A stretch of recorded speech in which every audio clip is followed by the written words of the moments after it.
Bem-vindos a 60 Minutos.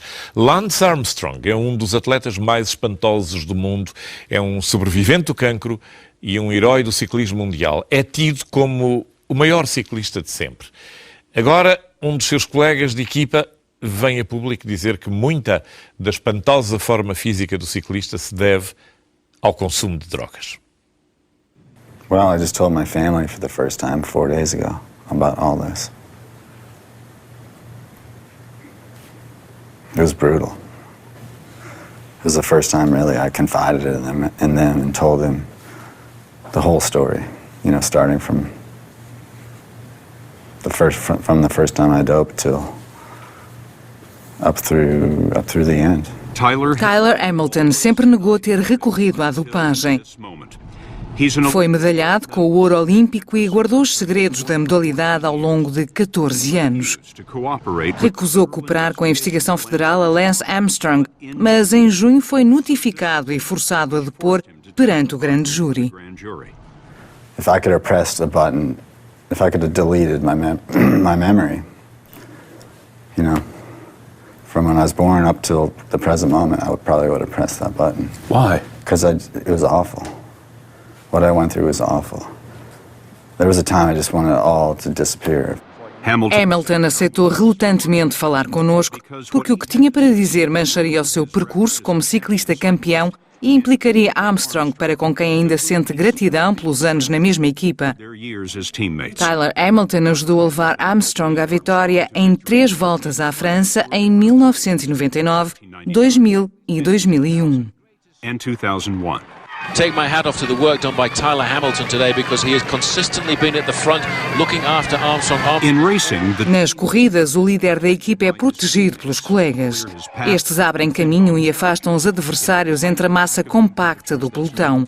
Armstrong liderava a equipa patrocinada pelo US Postal Service.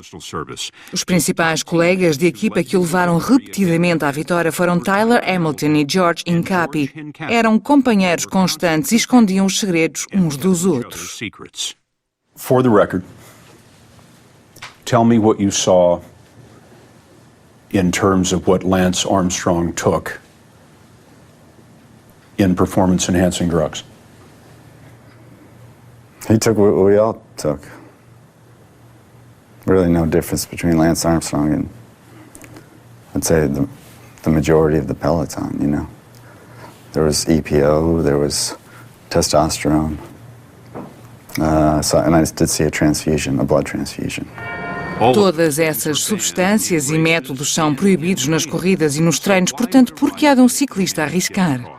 É difícil imaginar a resistência exigida pela volta à França. São 21 dias e cerca de 3.000 quilómetros, com uma subida agonizante de 15 quilómetros no total. Esta provação é uma das razões para o ciclismo se ter tornado um desporto desonesto. Armstrong ganhou 7 vezes a volta à França e nessas 7 corridas todos os colocados em segundo e terceiro lugar, à exceção de um corredor, foram acusados de dopagem. A história de Armstrong parecia miraculosa. Tinha ganho mais voltas que qualquer corredor e afirmava tê-lo conseguido como um dos únicos grandes ciclistas livres de dopagem da modalidade. Is there evidence? Where is evidence of doping here? Hamilton afirma que na falta de provas concretas há testemunhas.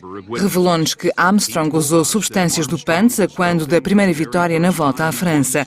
Uma delas, a EPO, aumenta a produção de glóbulos vermelhos para potenciar a resistência. He was using EPO in the Tour de France in 1999.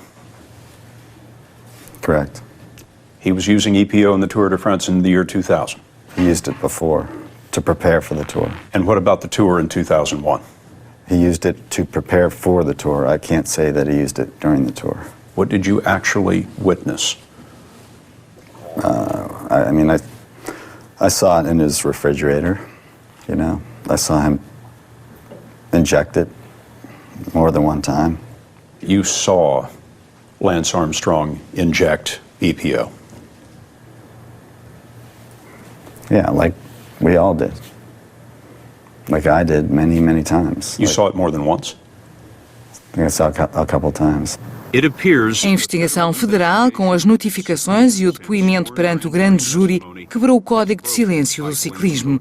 Não sabemos quantos corredores da US Postal tomavam substâncias para aumentar a performance, mas pelo menos 3 confessaram às autoridades federais que usaram substâncias proibidas e viram Armstrong fazer o mesmo. Um desses corredores é George Hincapie, antigo colega de equipa de Armstrong, que este considerava um irmão. Hincapie nunca se viu envolvido num escândalo. Pedalou ao lado de Armstrong nas 7 vitórias na Volta à França. Porém, agora, pela primeira vez, Hincapie contou aos investigadores federais que ele e Armstrong forneciam EPO um ao outro e falaram do uso de testosterona, outra substância proibida, na preparação para as corridas. Hincapie recusou prestar declarações através do advogado, uma vez que há uma investigação em curso. Is it just a bunch of guys making decisions on their own about what they want to do, or is this a doping program that was directed for the rest of the team? You know, the team really encouraged it. The team management. Team management encouraged it, yes. Na altura, a equipa era gerida por Joan Brunel e, segundo Hamilton, alguns dos médicos da equipa supervisionavam a dopagem. Hamilton não é o único membro da equipa a afirmar que a dopagem na US Postal era orientada e sistemática. Falámos com um antigo membro da equipa que quis manter o anonimato, mas confirmou que alguns médicos da equipa o aconselharam a usar EPO e que Armstrong lhe recomendou cortisona, um esteroide proibido antes do contrarrelógio. Nem Brunel, nem os médicos da equipa que contactámos quiseram fazer comentários. Os procuradores estão a investigar que diretores e médicos podem ter estado envolvidos em dopagem. Was Lance Armstrong encouraging the doping? You know, he obviously was the biggest rider on the team, and he helped to call the shots. Yes, he doped himself, you know, like everybody else. He was just being part of the culture of the sport. But yeah, I mean, he was the leader of the team, and he expected for going in, for example, the 99 Tour, which was his first tour that he won. And we're going to do everything possible to help Lance win. We had one objective, that's it. Foi na Volta à França de 1999 que, segundo Hamilton, Armstrong consumiu outra substância, o Andriol. Basically, Andriol is just in a little red pill, but basically what's inside is just oil, the special oil. Another way to take it was just you get a little like eyedropper thing, and you'd have a little glass container of it. I saw him take it that way too, with me, you know. And that oil was what? Testosterone. Another banned substance. Correct. You did this together. I remember one time after a race getting a drop of oil from him. You know, he just squirted it in my mouth, squirted it in a teammate's mouth, and squirted it in his own mouth, you know. Just a tiny amount, enough that's not going to be detectable the next day when you get drug tested. Hamilton contou-nos que já havia dopagem na US Postal antes de Lance Armstrong. Os melhores ciclistas tinham direito a tratamento especial. I remember seeing some of the stronger guys on the team getting handed these white lunch bags. So finally, I started putting two and two together, and basically there were doping products in those white lunch bags. You weren't getting one in the beginning? No. But you did eventually? Eventually I got a white lunch bag, yeah. And inside the bag was what? In my lunch bag I got EPO. Other guys got other things, such as growth hormone. I mean, it's sad to say it, that I was kind of willing and accepting the lunch bag, but it was also, in a way, it was also an honor that, wow, like they think I'm good enough to be with the A-team guys. Foi em 1997. Hamilton afirma que nunca recorrera à dopagem antes, mas um médico disse-lhe que ele podia chegar à equipa da Volta à França se tomasse EPO. He recommended and thought it was a good idea for both the team, for myself, and for my health, that I take some therapy, as he called it. So he was recommending that I take EPO. What did you think in that moment? Yeah, it was a pretty emotional moment. I told him I just need a little bit of time to think about it, and basically I was starting to see a little bit of the dirty side of the sport. It was tough. I felt like at this point in my career I was so close to the goal. I've got to do it. You know, like, what would you do? You're that close. You've worked so hard to get to that moment. I mean, you could say my whole life to get to that point. You were concerned in that moment that if you didn't do the EPO, you wouldn't make the A-team. You wouldn't ride the tour. Is that right? Yeah, and I kind of felt like I owed it to myself to look the other way and keep going forward. There was a time there where it felt like everybody was taking EPO. Frankie Andreu fez parte da equipa da Postal no ano seguinte. É outra testemunha na investigação federal. Things were just getting faster and faster, and sprinters were getting over the big mountains and winning, climbing stages, and there's 200 guys flying over these mountains, and you can't even stay in the group, and it's just impossible to keep up, and it's like, what the hell's going on here? That was kind of the mindset. If a rider was using EPO and the other riders in the race were not, the EPO is a race winner. Oh yeah, for sure. Yeah. If you weren't taking EPO, you weren't going to win. Andreu admitiu perante os investigadores que recorreu à EPO por breve período de tempo. I got tired of getting dropped and trying to survive and having guys that normally should have never been riding in front of me, like, kicking my butt. It was a matter of survival, just keeping up, not getting dropped, having my place in the peloton. Training alone wasn't doing it, and I think that's how many of the other riders during that era felt. I mean, kind of didn't have a choice. Tyler Hamilton disse-nos que aprender a usar a EPO sem ser detectado fazia parte do treino da US Postal.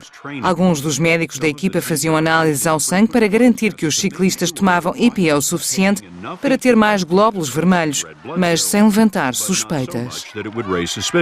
Testavam o hematócrito, a proporção de glóbulos vermelhos no sangue. Hamilton lembra-se de uma vez durante os treinos o médico lhe ter dito que o seu hematócrito estava demasiado baixo. So they told me basically to take care of it.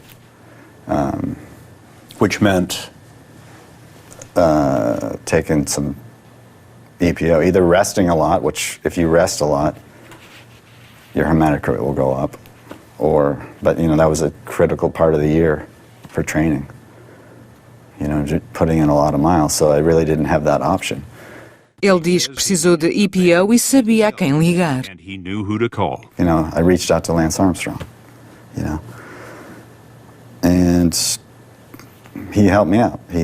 And I think the next day or two, a packet, FedEx or a DHL package arrived with not a lot, but just a little bit of EPO just to bump my values up a couple points. And that package was sent by whom?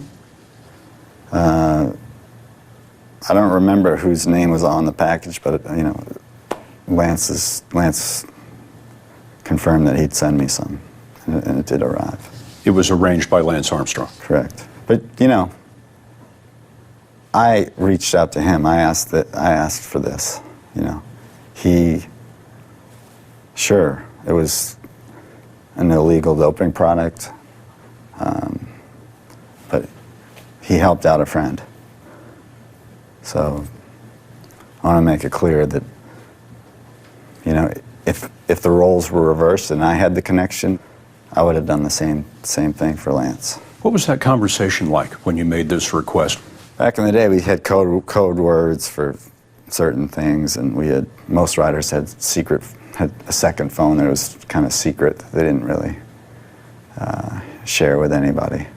So secret phones, secret code words. I asked him for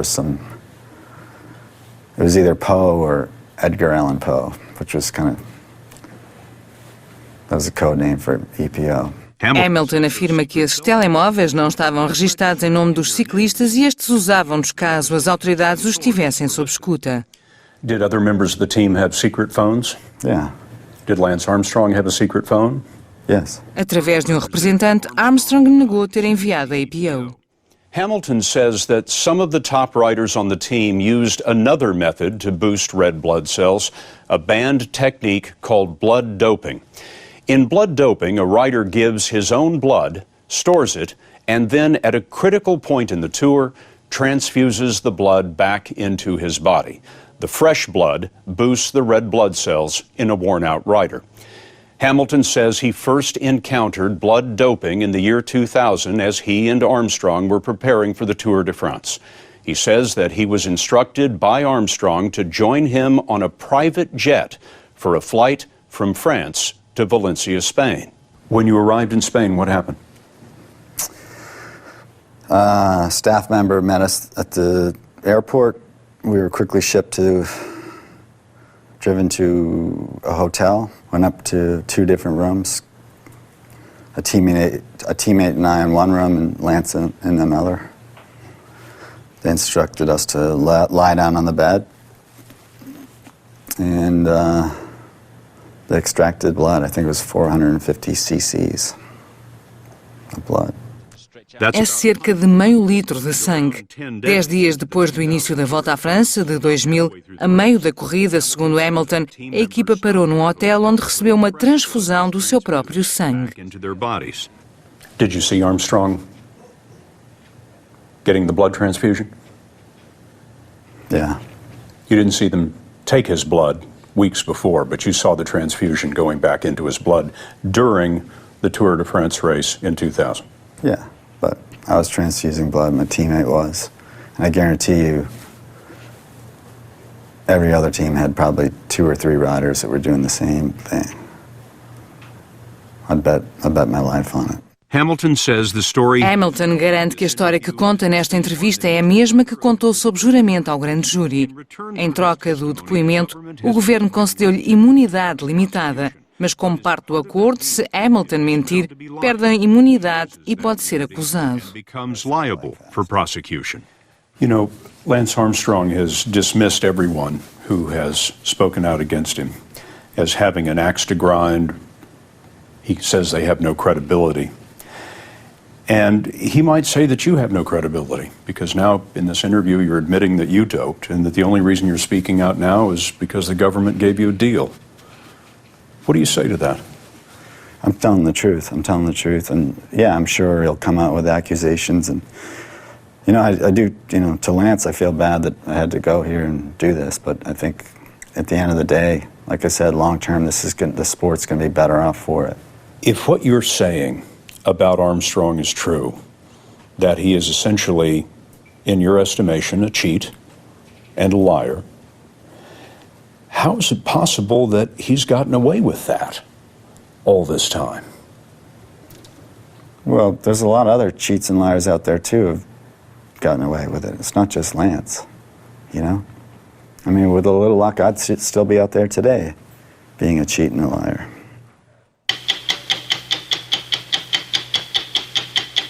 Lance Armstrong não quis ser entrevistado, mas numa declaração diz que foi testado centenas de vezes e que nunca detectaram doping.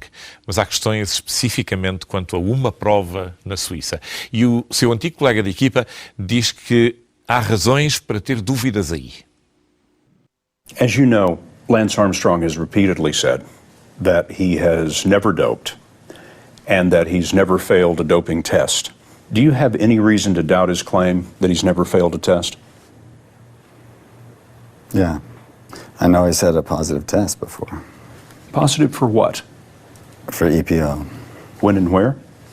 I mean, it's hard for me to talk about this, you know. Tour of Switzerland. 2001. How do you know he had a positive test? He told me. Foi em junho de 2001. A volta à Suíça serve de aquecimento para a volta à França. Um teste positivo afastaria o ciclista do grande evento, mas segundo Hamilton, Armstrong não estava preocupado. He was so relaxed about it. And he kind of just set it off the cuff and kind of laughed it off that it helped me sort of stay relaxed, because obviously if he had a positive test, we're going to lose, the team's going to lose the sponsorship. I'm going to lose my job.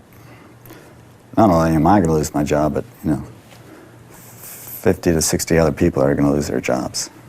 Probably won't get to do the Tour de France. There were a lot of consequences to a positive test. But there don't seem to have been any consequences. No. What happened? People took care of it. What does that mean? I don't know all the exact details, but I know that Lance's people and the people from the other side, I believe from the governing body of the sport, figured out a way for it to go away. Why do you say that? How do you know that? I was told this. By Lance. The sport is governed by the International Cycling Union, also known as the UCI.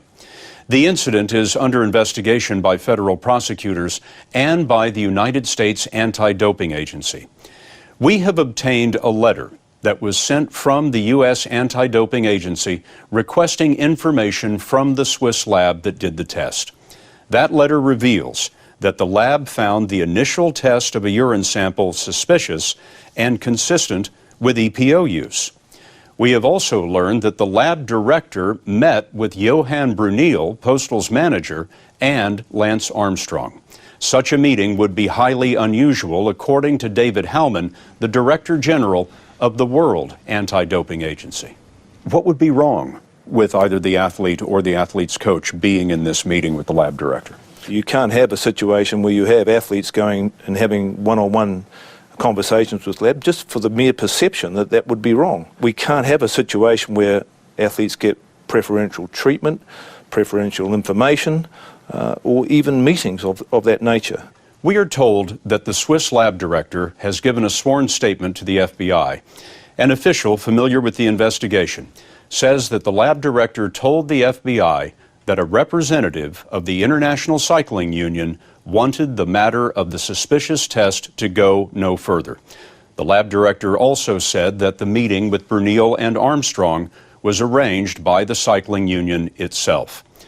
The lab director says that testing procedures were discussed during that meeting, which Howman believes could be very valuable to someone trying to beat the test. The sophisticated doper can beat the tests.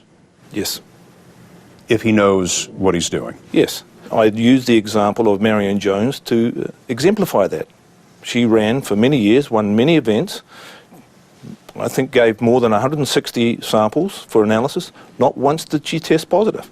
She held her hand up and said, I have tested hundreds of times and never tested positive. What did that mean? Nothing. I want you to know that I have been dishonest.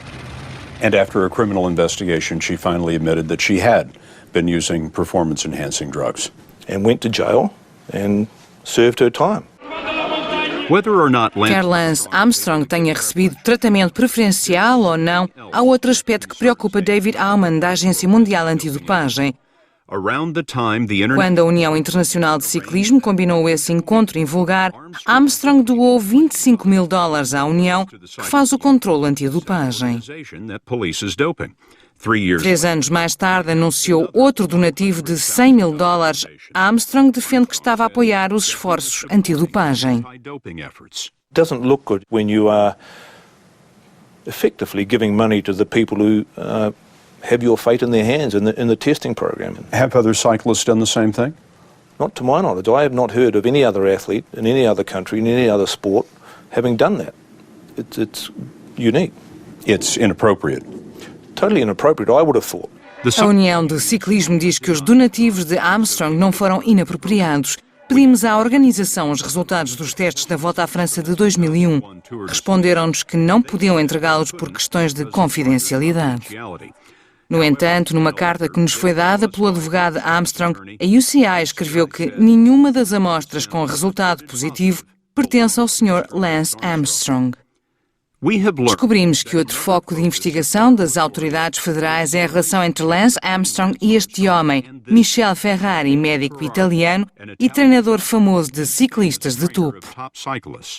Armstrong has always maintained that Dr. Ferrari provided him with a training regimen and never, ever gave him performance-enhancing drugs. Based on your personal knowledge, is that true? I can't say I saw Michele Ferrari ever give Lance Armstrong performance-enhancing drugs. But do I know for a fact that they talked about performance-enhancing drugs and how to take it and when, how, and why? Yes. And how do you know that? Because I heard it. You were there. Yeah. Those conversations were about what? Drugs. I mean, a lot of other things. Michele Ferrari is an amazing coach or trainer. Like he's a brilliant guy. He taught Lance how to train properly. Obviously, in cycling, there's more than just training and resting and eating correctly. There's one more element, in the doping part. And he gave him, a doping schedule. Hamilton disse-nos que também ele trabalhou com Ferrari durante cerca de um ano e recebeu um plano de dopagem para tomar EPO. Ferrari recusou comentar, foi banido da modalidade pela Federação Italiana de Ciclismo em 2002. Armstrong garante que pôs fim à relação profissional com Ferrari em 2004, mas investigadores italianos dizem que há provas de que Armstrong e os seus representantes continuaram a efetuar pagamentos avultados a Ferrari em 2010.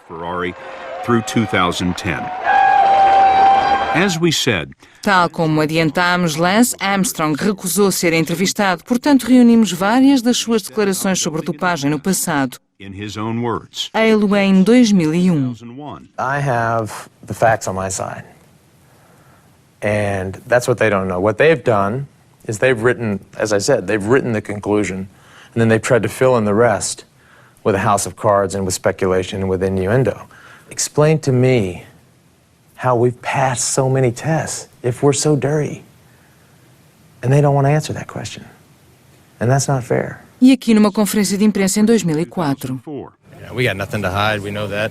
Everybody knows that. We've proven time in and time out that we're clean. And I can tell you that the controls today in cycling in 2004 are a hell of a lot more than they ever were before, and they're a lot more than any other sport.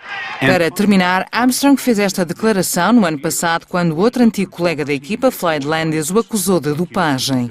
It's his word versus ours.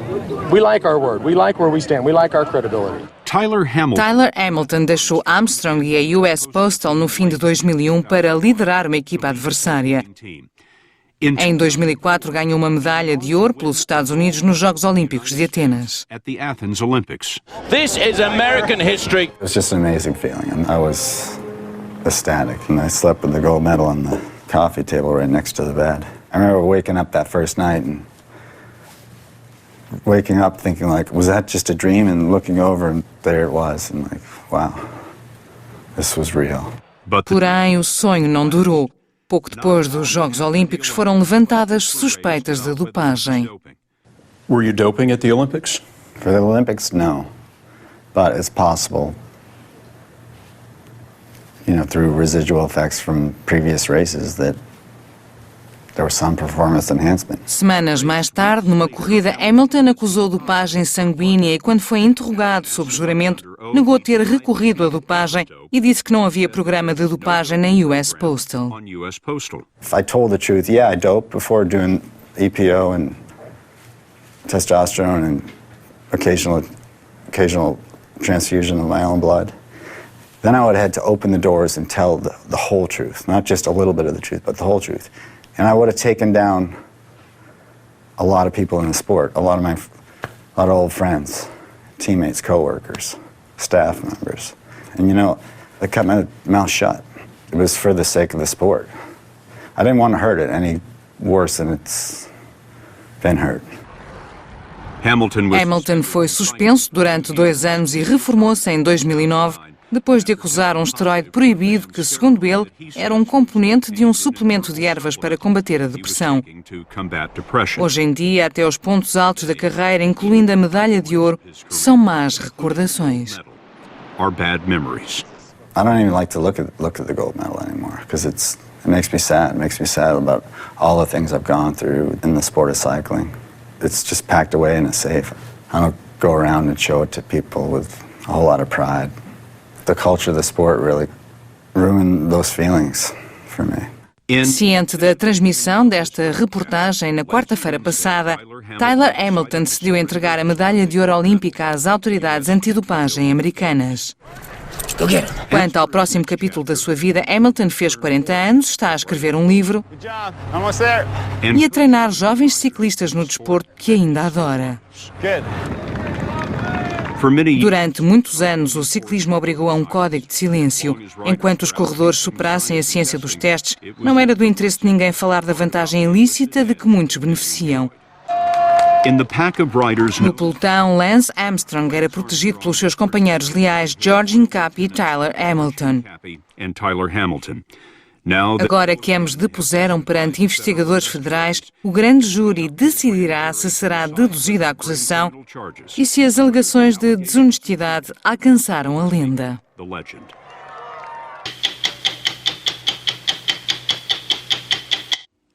E aqui está uma reportagem que podia perfeitamente ser o enredo de um episódio dos Sopranos, até nos nomes. Lynn DeVecchio foi um agente muito condecorado do FBI, conseguiu sucessos notáveis contra grupos da máfia e conseguiu-os tornando-se amigo dos mais brutais criminosos. Até que ponto é que a força da lei pode pactuar com o crime? É a história de Lynn DeVecchio, posta em livro agora.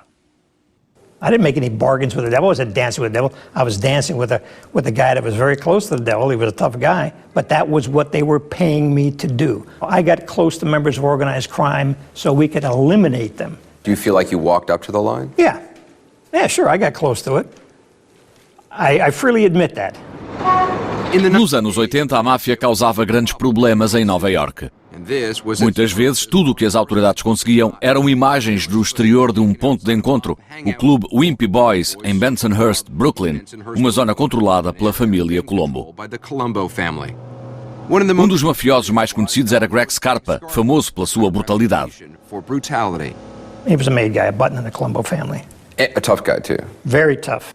Was absolutely fearless, one of the toughest guys I've ever seen. A sua dureza pode ter sido lendária, mas o que ninguém da família Colombo sabia era que Grim Reaper era também um delator. Nos anos 60, fornecer informações pormenorizadas sobre outros mafiosos ao FBI, mas desentendeu-se com a agência e cortou relações. Em 1980, DeVecchio quis reaproximar-se de Scarpa, por isso decidiu arriscar. Foi até à casa do mafioso sem avisar e bloqueou o carro de Scarpa quando este se preparava para sair. You know, it was like, who the are you? And I said, you know, I'd like to speak with you.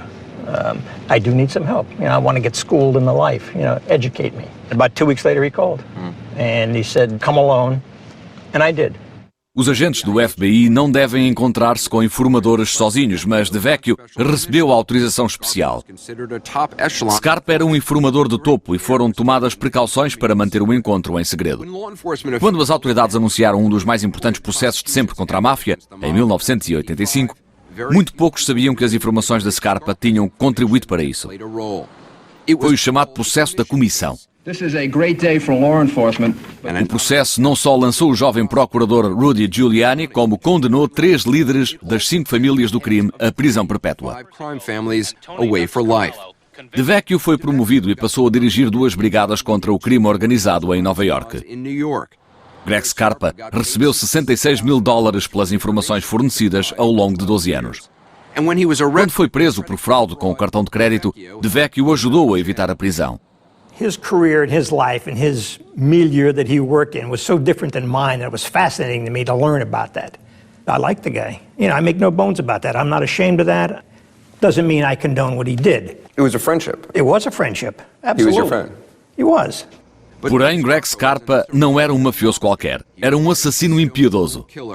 Terá matado pelo menos 12 pessoas quando era informador. DeVecchio revelou-nos que, numa ocasião, Scarpa até lhe indicou que matara outro mafioso. There was a body found in Brooklyn one day. I said, who did the work? Who did the murder? Who killed him, yeah. And he smiled. What did that smile tell you? A smile told me he did it. He didn't tell me he did it, but I knew him well enough that, he gave me that knowing look like, I did it, you know I did it, and I'm telling you I did it, but I'm not telling you I did it in words. When he smiled and you thought, okay, it means he's killed that guy, is that something you would investigate? No. The guy was dead. I mean, as callous as that may sound, the person who's dead is not going to bring him back. Ellen Corchella era uma procuradora federal que trabalhava com a brigada de Linda Vecchio. You are absolutely not supposed to keep an informant on the street that is killing people. Even if that person is giving you valuable information, which may have other arrests as a result of it? And the question I would put to your question is, when is it valuable enough information that you let people continue to kill other people on the street?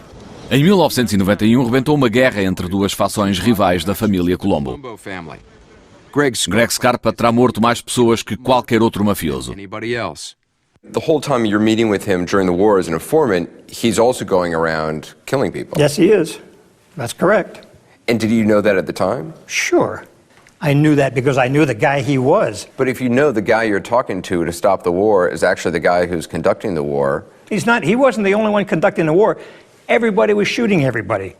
I think that it became more valuable to him to have this informant on the street than it was to pursue other law enforcement goals. So you think DeVecchio was protecting Scarpa? Yes. Fazia-o, segundo Corchella, passando a Scarpa dados das autoridades. Os procuradores desconfiaram no momento em que o filho de Scarpa, também envolvido no crime organizado, se pôs em fuga quando estava prestes a ser preso. As suspeitas aumentaram quando alguns elementos do grupo de Scarpa foram presos e começaram a falar com as autoridades. There was at least two of them that told us they had a source in law enforcement, and one of them basically was the guy who stayed at Scarpa's right hand. So he saw Scarpa go off and get phone calls and then come back and say, here's an address where I think we can find somebody to kill. I just got it from my source. After hearing what Scarpa's associates had to say, 4 FBI agents accused their boss, Linda Vecchio, of leaking information to his informant, Greg Scarpa. One of the agents specifically remembered DeVecchio asking for addresses that ended up in Scarpa's hands. And these were no ordinary addresses. They were the suspected hideouts of mobsters Greg Scarpa was trying to kill. Did you ever give Scarpa any law enforcement information? Never. His son disappeared right on the eve of him about to be arrested by the DEA. Did you tip him off for that? No, I did not. I went to him and asked him. I said, do you know where he is? He says, I don't know where he is, Lynn. Was he lying to me? Maybe. But he looked me in the eye and said, I don't know where he is, Lynn. O FBI iniciou uma investigação interna sobre DeVecchio que se arrastou durante anos sem que nada fosse apurado. Porém, o procurador de Brooklyn acusou DeVecchio de homicídio por dizer a Scarpa quem matar e onde encontrar as vítimas. O caso do procurador caiu por terra quando uma testemunha crucial foi desacreditada em julgamento. Antigos agentes do FBI que apoiavam DeVecchio aplaudiram quando este foi absolvido. Mas o juiz que o libertou criticou a ele e ao FBI por fazerem um pacto com o diabo. Deixaram Scarpa escapar impune pelos crimes que cometeu durante quase 15 anos. DeVecchio, que se reformou do FBI em 1996, trabalha agora como detetive privado na Flórida, sendo que foi injustamente acusado e demonizado. Daí ter escrito um livro e estar a falar connosco. We effectively broke the back of organized crime by using people such as Gregory Scarpa. You basically gave this guy a pass because he was giving you good information. If that's a perception that people have, so be it. I can't change their mind. But is that the truth?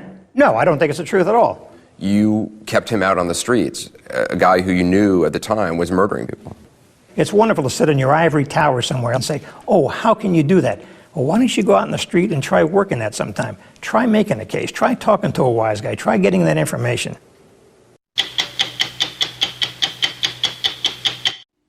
E aqui está, uma parte deste nosso mundo vista aqui em 60 minutos.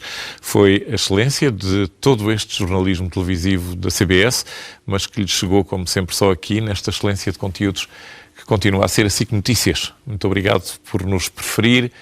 Vamos voltar daqui a uma semana.